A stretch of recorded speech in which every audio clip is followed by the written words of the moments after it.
Assalamualaikum warahmatullahi wabarakatuh. Perkenalkan, nama saya Ahmadi, unit kerja SD Negeri 06 Sungai Danai, Kecamatan Pulau Burung, Kabupaten Indragiri Hilir, Provinsi Riau. Saya merupakan calon guru penggerak angkatan ke-7 Kabupaten Indragiri Hilir. Pada kesempatan kali ini saya akan memaparkan demonstrasi kontekstual modul 1.1, yaitu strategi dalam mewujudkan pemikiran Ki Hajar Dewantara, pendidikan yang berpihak pada murid. Menurut Ki Hajar Dewantara, pendidikan adalah tempat persemaian benih-benih kebudayaan dalam masyarakat. Ki Hajar Dewantara memiliki keyakinan bahwa untuk menciptakan manusia Indonesia yang beradab, maka pendidikan menjadi salah satu kunci utama untuk mencapainya. Menurut Ki Hajar Dewantara, tujuan pendidikan itu ialah menuntun segala kodrat yang ada pada anak-anak, agar mereka dapat mencapai keselamatan dan kebahagiaan yang setinggi-tingginya, baik sebagai manusia maupun sebagai anggota masyarakat. Oleh sebab itu, pendidik itu hanya dapat menuntun tumbuh atau hidupnya kekuatan kodrat yang ada pada anak-anak, agar dapat memperbaiki lakunya, bukan dasarnya hidup dan tumbuhnya kekuatan kodrat pada anak. Pendidikan yang berpihak pada murid sejatinya adalah pendidikan yang memandang murid itu sebagai prioritas utama yang harus dilayani. Kita harus sadar sebagai pendidik bahwa setiap anak itu memiliki hak yang sama untuk belajar. Setiap anak berhak memiliki kemerdekaan dalam belajar sesuai minat dan bakatnya dengan apa yang mereka inginkan. Sekali lagi, kita sebagai pendidik harus sadar bahwa anak memiliki bakat, minat, dan kemampuannya masing-masing sehingga kita mampu memberikan dukungan yang diperlukan dalam proses belajar anak. Ada beberapa hal yang harus dilakukan oleh kita sebagai pendidik untuk menciptakan pendidikan yang berpihak kepada murid dalam proses pembelajaran di kelas. Yang pertama yaitu pendidik harus mampu menciptakan pembelajaran yang inovatif dan menyenangkan. Yang kedua, pendidik harus mampu menciptakan pembelajaran yang berdiferensiasi. Dan yang ketiga, pendidik memberikan kebebasan kepada murid untuk mengkonstruksi pengetahuannya secara mandiri.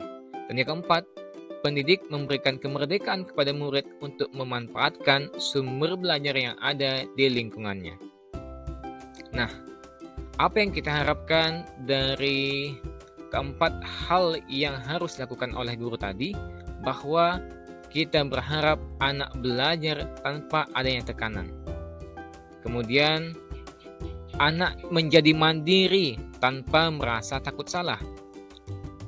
Anak menjadi berani mengembangkan kreativitasnya dalam bentuk apapun, dan anak merasa dihargai. Kita sebagai pendidik tidak boleh memaksakan kehendak bahwa anak itu harus tumbuh sesuai dengan apa yang kita inginkan. Tetapi, tugas kita sebagai pendidik ialah menuntun mereka agar mereka dapat tumbuh dan berkembang sesuai dengan kemampuan yang ia miliki. Bisa saja dalam satu kelas, anak mengekspresikan dirinya dengan karya yang berbeda-beda sesuai dengan minat dan bakatnya. Hal ini sesuai dengan pemikiran Ki Hajar Dewantara bahwa anak itu bukanlah kertas kosong yang bisa kita tulis dengan apa saja. Tetapi, anak itu ialah kertas yang sudah ada gambar, sudah ada tulisannya, namun masih samar-samar.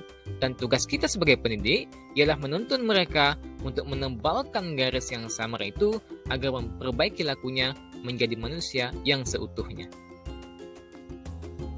Pendidik yang berpihak pada murid juga harus berdasarkan dengan kodrat alam dan kodrat zaman.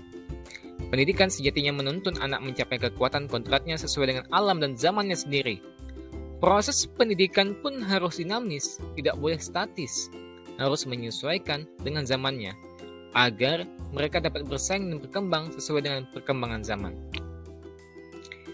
Setiap daerah tentunya memiliki kondisi alam yang berbeda-beda, dan tentu memiliki cara yang berbeda pula bagaimana cara memaknai hidup. Kekuatan konteks sosial kultural masing-masing daerah juga hendaknya diselaraskan dengan proses pembelajaran yang diperoleh anak. Misalnya, dengan memelihara tradisi yang ada pada suatu daerah yang bertujuan menyerap nilai-nilai luhur yang dapat diimplementasikan di sekolah, seperti sikap menghargai keberagaman dan toleransi, gotong royong, dan mengembangkan budi pekerti lainnya. Cara belajar anak abad ke-21 juga tentu jauh berbeda dengan abad ke-20-an. Di era sekarang ini, anak bahkan lebih menguasai teknologi dibanding orang tua dalam menggunakan media digital. Namun, pendidik juga harus tetap menyaring pengaruh dari luar dengan tetap mengutamakan kearifan lokal budaya Indonesia. Dalam proses menuntun, anak diberi kebebasan, namun pendidik sebagai pamong dalam memberi tuntunan dan arahan agar anak tidak kehilangan arah dan membahayakan dirinya. Seorang pamong dapat memberikan tuntunan agar anak dapat menemukan kemerdekaannya dalam belajar. Nah, tentu hal-hal itu memiliki tantangan dan solusi dalam penerapan pemikiran Ki Hajar Dewantara. Adapun tantangan yaitu yang pertama, guru harus mampu memetakan karakteristik, minat, dan bakat peserta didik. Yang kedua, tantangan yang berasal dari orang tua murid, bahwa sejatinya orang tua itu memandang anak itu harus pintar dalam semua bidang. Nah, kemudian dari tantangan tersebut ada beberapa solusi yang dapat kita ambil. Yang pertama yaitu guru melakukan asesmen diagnostik untuk lebih mengenal karakteristik anak dan mengembangkan minat, bakat, dan kemampuan yang dimiliki anak sehingga guru dengan mudah untuk mengembangkan potensi yang dimiliki oleh masing-masing anak. Dan yang kedua yaitu harus adanya komunikasi dan kolaborasi antara guru dan orang tua untuk menerapkan pemikiran Ki Hajar Dewantara. Demikian pemaparan saya mengenai demonstrasi kontekstual pendidikan yang berpihak kepada murid. Semoga pemaparan ini bermanfaat.